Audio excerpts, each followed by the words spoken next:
인사하겠습니다. 우리는 여행하는 사람들입니다. 내일 모레가 선거일입니다. 이미 34.7%의 국민이 사전투표를 했다고 합니다. 그래서 오늘 선거에 대한 설교를 좀 준비하면서 누구에게 표를 던질까라는 제목을 잡아봤습니다. 요즘 나라의 문제를 생각하면서 어떤 대통령이 세워져야 이 나라가 제대로 자리를 잡을까라는 번민과 고민들이 많습니다. 그래서 선거에 대한 설교를 할 건지 아니면 전교인 수련회가 시작되는데 전교인 수련회를 대한 설교를 해야 될지 고민하다가 그래도 대통령을 뽑는 게 너무 중요한 사항이라 선거에 대한 것들을 좀 이야기를 좀 해야 되겠다라고 생각을 해서 그러면 이 선거와 관련된 성경에 어떤 내용이 있을까 많이 찾아보았어. 한 2주 동안 고민을 했습니다. 마땅한 게 없다가 오늘 본문의 말씀을 제가 선거와 연관해서 한번 잡아보았습니다. 오늘 본문은 모압 평지 시딤이라는 것은 아카시아 나무라는 뜻인데 아카시아 나무 숲을 이룬 그런 곳입니다. 시딤이라는 곳이. 이 시딤이라는 곳에 있었던 일입니다. 이때가 시대적으로나 또 시기적으로나 이스라엘 역사의 분기점이었었다고 할 수 있습니다. 그해 1월에 이제까지 이스라엘 공동체의 여성 지도자였던 미리암이 죽습니다. 그리고 5월에는 대제사장이었던 아론이 죽습니다. 그리고 이제 3개월 안에 이 백성의 지도자 모세도 죽게 됩니다. 그러면 여호수아가 뒤를 잇게 되고 엘르아살은 이미 아버지가 죽고 아론을 대신해서 대제사장이 된 지 5개월 정도 되었습니다. 한두 달 후면 40년 광야 생활의 지도자였던 이제 모세가 죽고 요단강을 건너서 가나안으로 들어가게 되는 그런 시점입니다. 대단히 중요한 역사적으로 변곡점에 있었던 이런 때에 예기치 아니하는 불행한 큰 사건이 발생합니다. 이스라엘을 무너뜨리기 위한 미디안의 선지자 점술과 발람이라는 사람이 민계를 써서 이스라엘 백성들로 하여금 우상을 섬기게 하고 음행을 저지르게 하는 그런 일이 발생합니다. 1967년 요르단에서 부올의 아들 발람이라는 이름을 가진 이 예언자의 활동을 기록한 텍스트가 고고학에서 발견이 되었습니다. 거기에 분명하게 부올의 아들이라고 이름이 3번씩이나 기록이 되었고 그 텍스트가 부올의 아들인 발람으로부터의 경고들, 그는 신들의 예언자였다라는 제목의 책이 발견되었습니다. 그래서 실제로 이때 저주를 했던 이 발람이라는 선지자는 요단강 동쪽에서 활동했던 실존했던 인물이고 저주하는 예언자로 아주 명성을 떨치던 사람입니다. 이 사람이 죽은 지 수백 년 후까지도 이 사람을 계속 숭배하는 그런 일이 그 지역에 있었다라는 것입니다. 오늘 이 본문의 사건을 미드라시는 유대인 랍비들이 쓴 주석책인데 성경을 해석한 책인데 그때의 상황을 이렇게 미드라시에서는 설명을 하고 있습니다.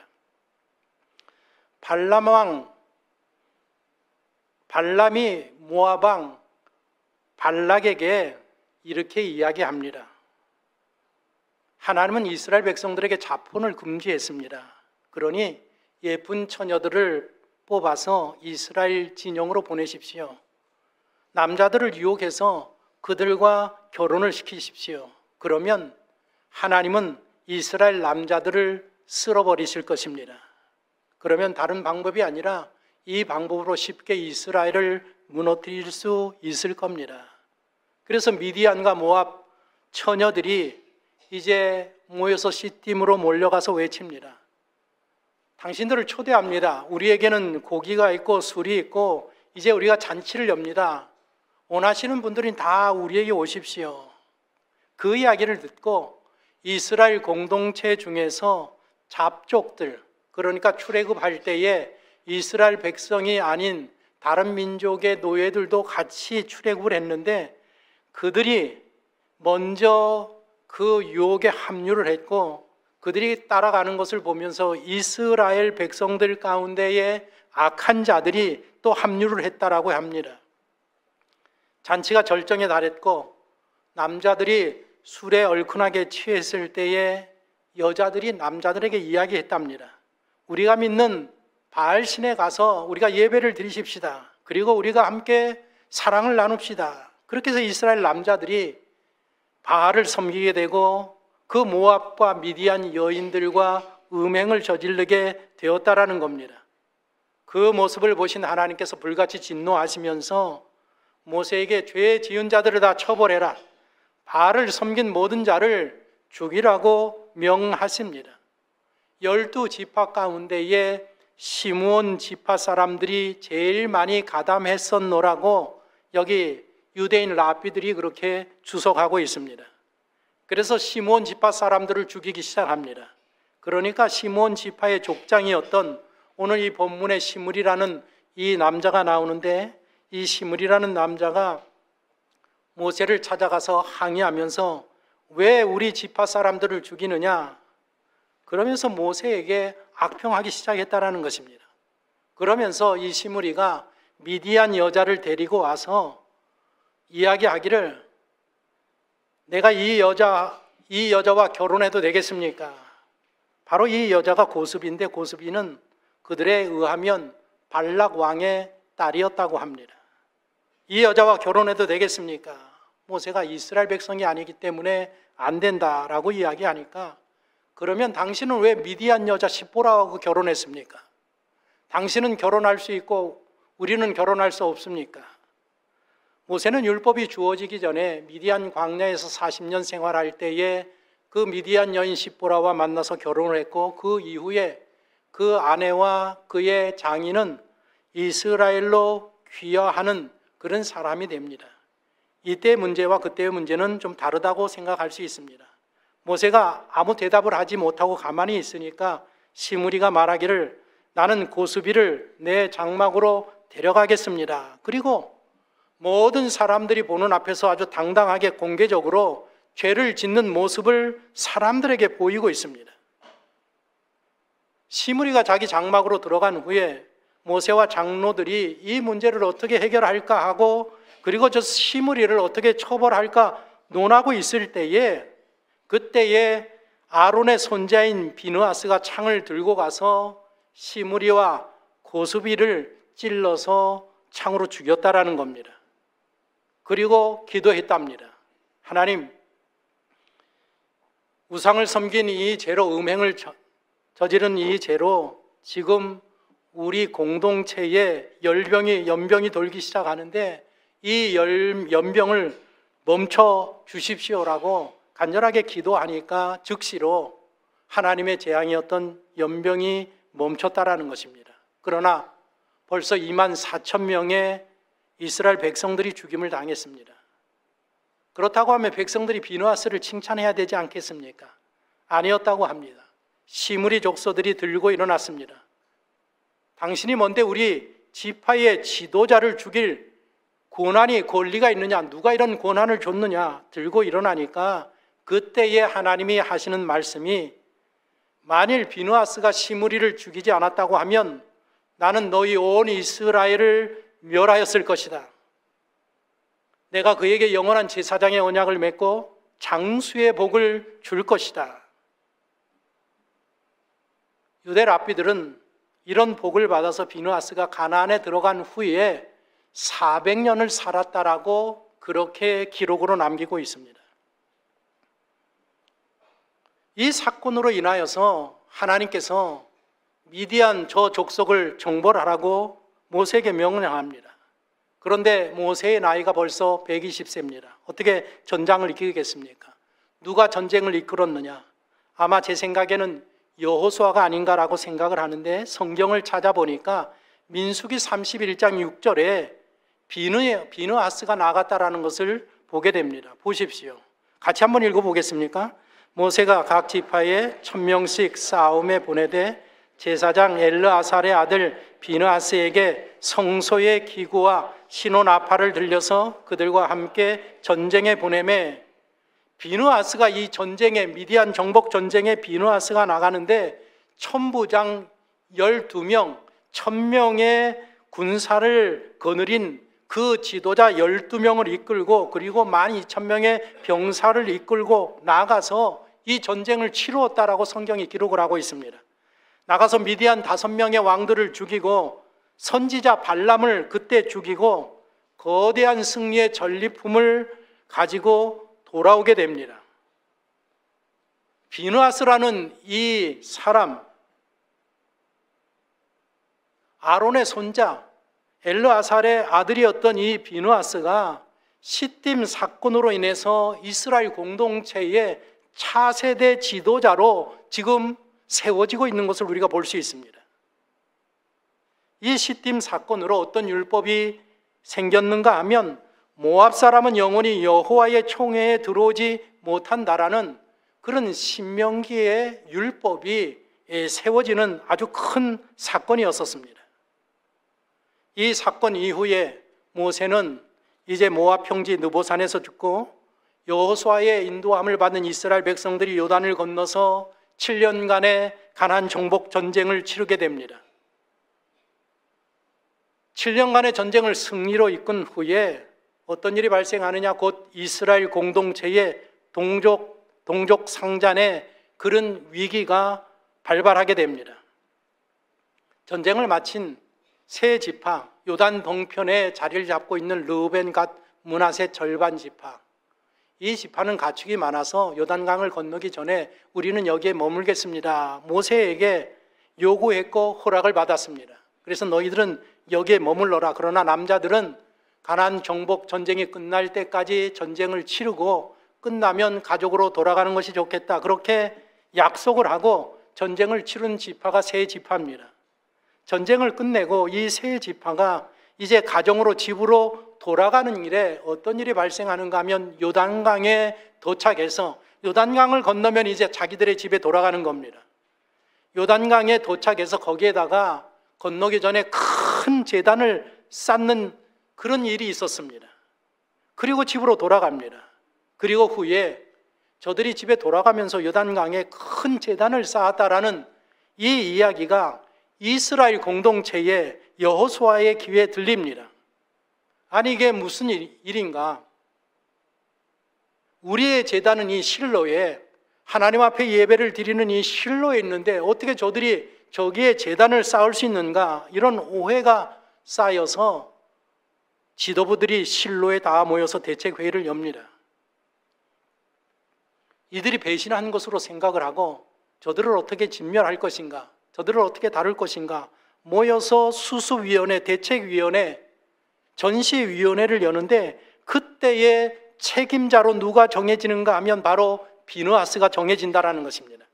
이 문제를 해결하는 사람이 또 이 젊은 비느하스입니다. 여호수아서 22장 13절을 보십시오. 이스라엘 자손이 제사장 엘르아살의 아들 비느하스를 길르앗 땅으로 보내어 르우벤 자손, 갓 자손, 므낫세 반 지파를 보게 하되, 여기 비느하스를 지도자로 세우고 각 지파의 천부장 10명을 대동하여서 세 지파가 머물고 있는 길르앗이라는 그 지역으로 보내서 그들을 만나게 합니다. 그들을 만나서 진위를 살펴보니까 이스라엘이 오해한 겁니다. 우리가 이 제단을 쌓은 것은 하나님을 예배하고 우상을 예배하기 위한 제단이 아니고, 이 제단을 볼 때마다 우리는 동편에 살지만 우리도 이스라엘 공동체다, 우리도 이스라엘 민족이라는 것을 알게 하기 위해서 우리가 지어놓은 제단입니다. 그 사실을 알게 되어서 돌아와 비느하스가 지도부에 보고를 하고 전쟁이 발발할 그 위기를 넘기게 된다라는 그런 내용의 이야기가 지금 여호수아서에 기록되어 있습니다. 그리고 마지막으로 비느하스에 대한 마지막 기록이 어디에 나오는가 하면 사사기에 나옵니다. 사사기는 지도자가 없고 왕이 없어서 자기들 마음대로 살았던 시대를 우리가 사사시대라고 합니다. 사사기의 마지막 부분을 보면 어떤 일을 기록하고 있는가 하면 이런 일이 기록되어 있습니다. 에브라임 산지에 한 레위인이 거주하고 있습니다. 레위인은 종교인입니다. 그러니까 성전에서 봉사하는 사람입니다. 이 사람이 베들레헴에서 첩을 들였습니다. 이 시대가 얼마나 부패했는가를 사사시대에서 고발하는 그런 내용입니다. 종교 지도인들, 지도자들까지도 첩을 두고 생활할 정도로 부패하고 타락한 그런 시대였다라는 것입니다. 그런데 이 레위인이 첩과 크게 싸우고 난 후에 이 첩이 분해가지고 친정으로 돌아가서 4개월 동안 돌아오지 않는 것입니다. 그래서 레위인이 할 수 없이 그녀를 찾아가서 좋은 말로 설득해서 결국에 집으로 데리고 옵니다. 데리고 올 때에 12지파 가운데 베냐민 지파라는 그 지파들이 모여 사는 그 지역을 거쳐서 오게 되는데, 그 거쳐서 오는 길에 그만 이 첩이 불량배들에게 성폭행을 당하고 납치를 당하고 그래서 죽임을 당하고 맙니다. 그 다음날 분노한 이 레위인이 첩의 시신을 에브라임까지 가져가서 거기서 12토막을 내가지고 한 토막씩 12지파에 전부 보내는 그런 일이 발생을 했습니다. 각 지파에서 대표자들이 어느 날 시신이 왔는데 한 토막씩 다 받았단 말입니다. 도대체 이게 무슨 일이냐? 하나님을 믿는 이 백성 가운데 이런 일이 있을 수 있느냐? 그래서 자초지종을 알아보니까 이 레위인의 첩이 그런 일을 당하여서 죽임을 당하고 분한 레위인이 자기의 그 분함을 토로하기 위해서 한 조각씩 보냈다라는 것을 알게 됩니다. 그래서 10지파가 모여가지고 베냐민 지파에게 이야기를 합니다. 그 못된 짓을 한 불량배들을 우리에게 넘겨라. 그들을 재판하겠다. 그러나 베냐민 지파가 넘기지 않습니다. 그래서 동족끼리 전쟁이 발발합니다. 10지파와 베냐민 지파가 전쟁이 벌어집니다. 그래서 40만의 군사를 이끌고 유다 지파가 선두로 베냐민 지파를 공격하여서 싸우는데 27,600명의 병력을 가지고 있는 베냐민 지파와 전쟁이 벌어집니다. 40만하고 27,600명하고 싸우면 누가 이기겠습니까? 첫날 싸움을 하는데 오히려 이스라엘 연합군이 22,000명의 병력을 잃고 패하고 맙니다. 그 다음날 또 전쟁을 하는데 그 다음날은 18,000명이 죽임을 당하고 두 번째로 패합니다. 셋째 날이 되어서는 이거 어떤 문제가 있다. 그래서 이 셋째 날에 전쟁을 치를 때에 마지막으로 비느하스라는 이름이 등장합니다. 아마 이때 비느하스의 나이는 굉장히 많았을 겁니다. 왜냐하면 비느하스는 모세 시대에 살았고 그리고 여호수아 시대를 거쳐서 사사 시대까지 살고 있으니까, 그래서 미드라시에는 유대인들은 그가 가나안에 들어가서 400년을 살았다라고 그렇게 기록을 하고 있는 것 같습니다. 요 마지막 기록이 사사기 20장 27절 28절 있습니다. 보십시오. 우리 같이 한번 읽어보겠습니다. 이스라엘 자손이 여호와께 물으니라. 그때에는 하나님의 언약궤가 거기 있고 아론의 손자인 엘르아살의 아들 비느하스가 그 앞에 모시고 섰더라. 이스라엘 자손이 여쭈기를 우리가 다시 나아가 내 형제 베냐민 자손과 싸우리까 말리까 하니 여호와께서 이르시되 올라가라. 내일은 내가 내 손을 넘겨주리라 하시는지라. 여기 사사기 20장에 마지막으로 비느하스에 대한 이야기가 나오고 있습니다. 이 전쟁이 결코 질 수 없고 져서도 안 되는 그런 전쟁입니다. 그런데 계속해서 이스라엘 연합군이 패하고 있습니다. 급기야는 누구를 찾아가느냐? 대제사장인 비느하스를 찾아가서 도움을 요청하고 있습니다. 결국에 이 모든 문제도 누구에 의해서 해결되는가 하면 비느하스라는 이 사람에 의하여서 이스라엘 공동체에 큰 문제가 생길 때마다 해결한 사람은 아론의 손자인 이 비느하스라는 인물이라는 것입니다. 화요일날 선거가 있습니다. 누구에게 표를 던질 것인가? 이 비느하스 같은 사람이 우리에게 필요합니다. 비느하스는 이스라엘 공동체가 분열의 위기에 처했을 때에 이스라엘의 공동체를 통합시키는 지도력을 발휘한 그러한 사람입니다. 모압 평지 시딤에서 적국 미디안과의 전쟁에서 가나안 정복 전쟁 후에 민족 상잔의 이 전쟁 발발 위기에서도, 그리고 사사 시대에 12지파 가운데 베냐민 지파라는 한 지파가 사라질 위기 가운데에 있을 때에 그 모든 문제를 해결하고 공동체를 통합시킨 인물이 누군가 하면 바로 성경에 기록된 비느하스라는 이 아론의 손자 엘르아살의 아들, 이 사람입니다. 설교를 준비하면서 제가 챗 GPT에 물어보았습니다. 비느하스가 시므리와 고스비라는 여인을 허락도 없이 죽이지 않습니까? 창으로 찔러 죽이지 않습니까? 과연 이게 옳은 일인가?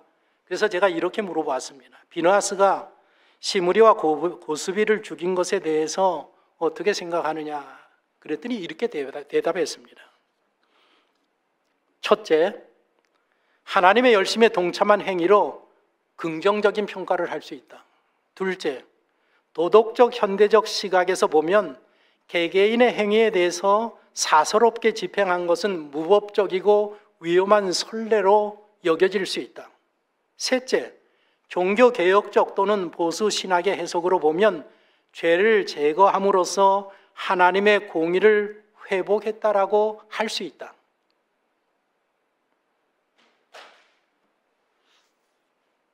얼마나 명쾌하게 AI가 설명해 주는지도 모르겠습니다. 제가 이거 쓰면서 앞으로 설교 준비는 엄청나게 쉽게 할 수 있겠구나.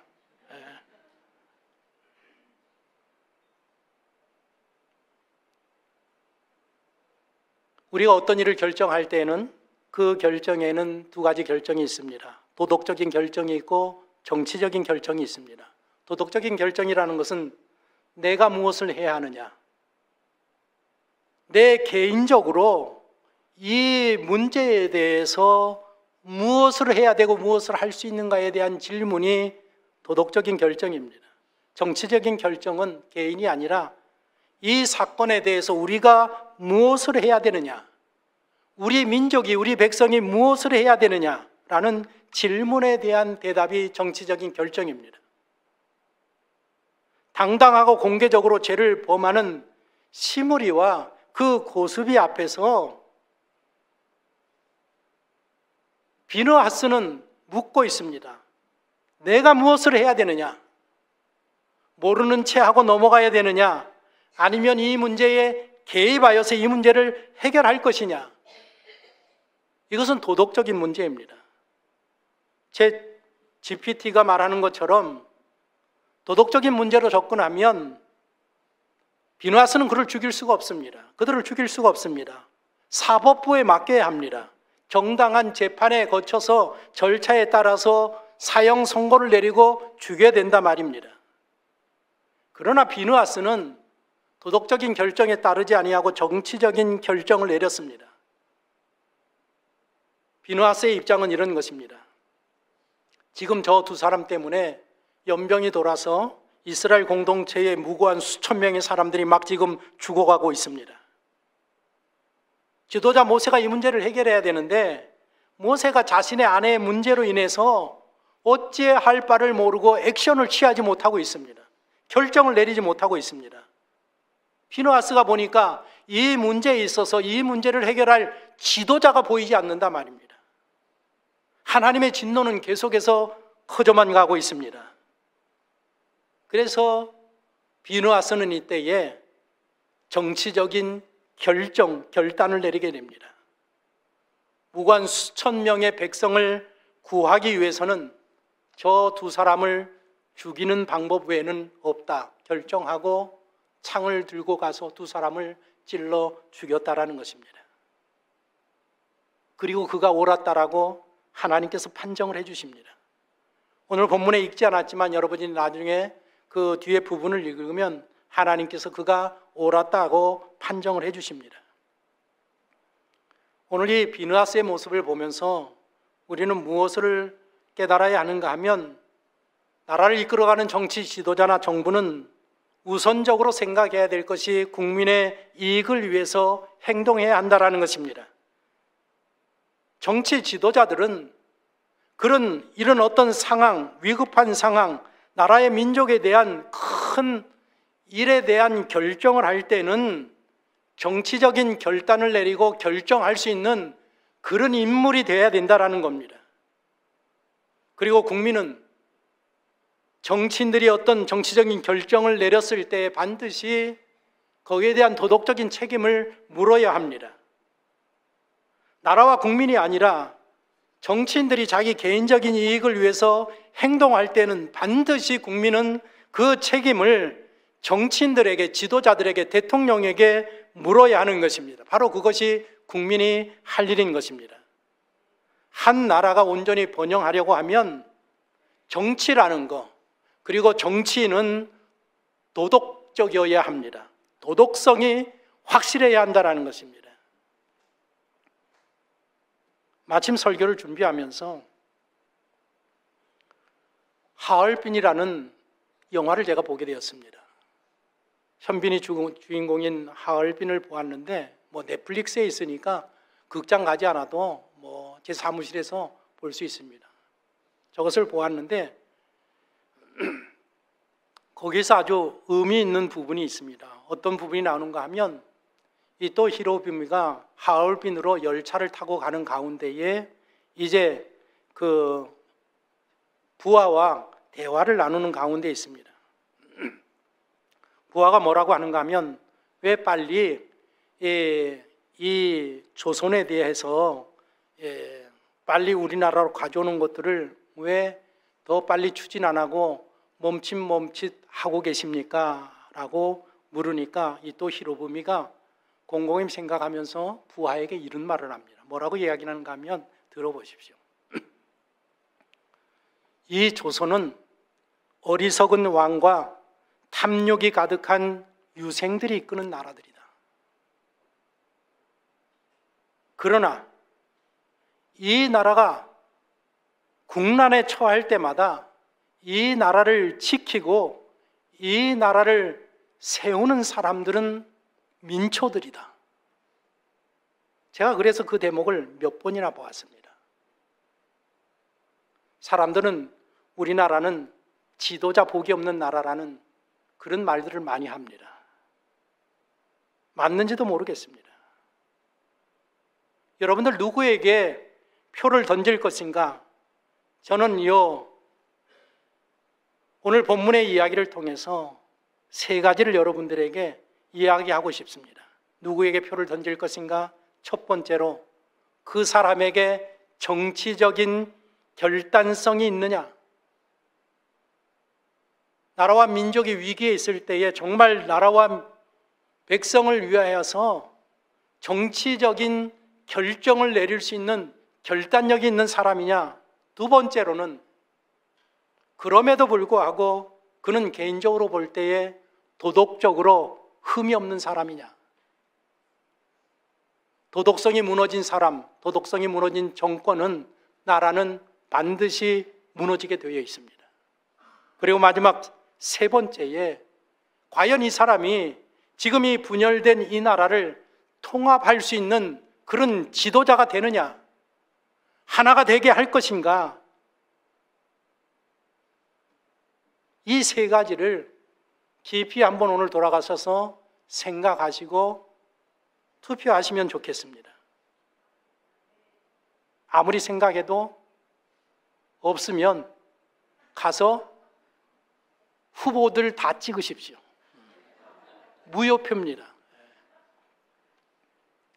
무효표라도 행사하셔야 됩니다. 왜냐하면 이 또 히로부미가 이야기한 것처럼